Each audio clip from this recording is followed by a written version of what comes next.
পদ্মা রেললিংক দিয়ে মাত্র 4 ঘন্টায় খুলনা থেকে রাজধানী পৌঁছানো যাচ্ছে। তবে এর সুবিধা মিলছে শুধুমাত্র একটি ট্রেন জাহানাবাদ এক্সপ্রেসের মাধ্যমে।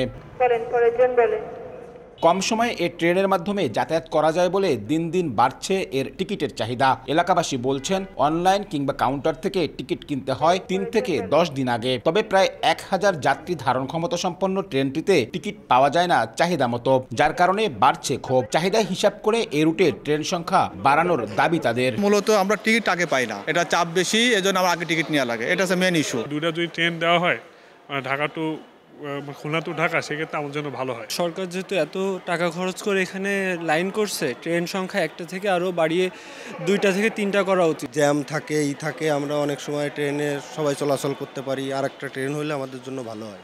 নাগরিক সমাজের প্রতিনিধিরা বলছেন, শুরু থেকেই এ রুটে একাধিক ট্রেন চালানোর প্রতিশ্রুতি থাকলেও তা কার্যকর না হওয়ায় অবকাঠামোর পুরোপুরি সুফল পাওয়া যাচ্ছে না। আর একটা ট্রেন ওখানে দিয়ে এবং রেলের যে সেবার মান বৃদ্ধি করে এই অঞ্চলের মানুষের দাবির প্রতি সরকারের দৃষ্টি আকর্ষণ করে। রেলের কর্তৃপক্ষ বলি রাজনৈতিক দৃষ্টিভঙ্গির কারণে আমাদের এই বৈষম্যের শিকারটা হতে হলো।